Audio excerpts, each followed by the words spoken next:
Okay, we're going to do part 12 of Prevent and Reverse Obesity by me, Pete Rogers. We're starting with obesity theory number 5. And by the way, obesity is multifactorial. These are all things that contribute to obesity. So the next one is chronic stress.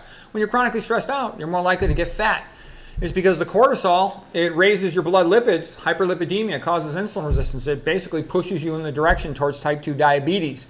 You tend to gain weight. Typical picture of the person with Cushing's syndrome, chronic high cortisol, is a big fat belly. Okay, people often then they get insomnia from that chronic stress, and then they try to treat it with caffeine. So they all just make it worse because it adds to the vicious cycle. Because caffeine does the same thing, elevates cortisol and catecholamines.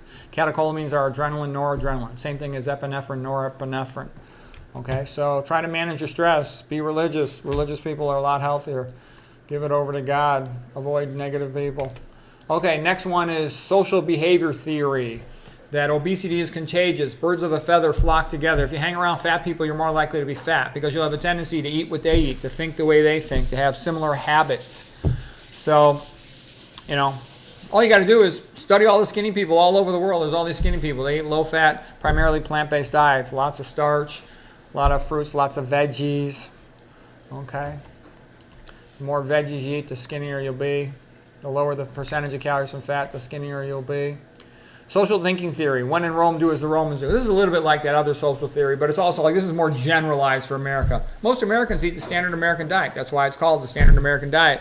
Or they'll eat some version of the Mediterranean diet, which is really like a bunch of nonsense with olive oil and other oils and animal foods and alcohol and all this other stuff. So not smart. And you don't want to half-ass it. Moderation kills is what Caldwell Esselstyn used to say.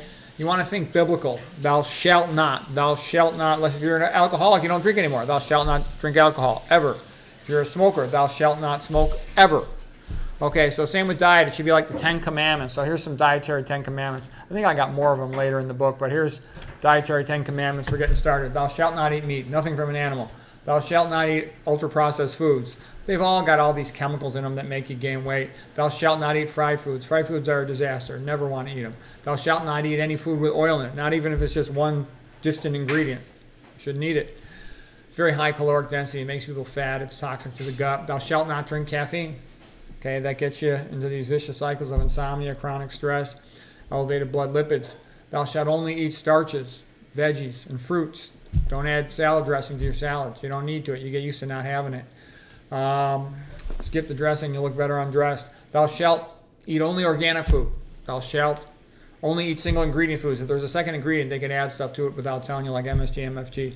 Thou shalt filter thine water, because there's a lot of estrogenic chemicals in the water that have an estrogenic effect on the body, which is to store fat. The baby might need it for energy, so to speak. Estrogen levels go up when a woman is pregnant, so you want to avoid all that stuff. Okay, I hope that was helpful.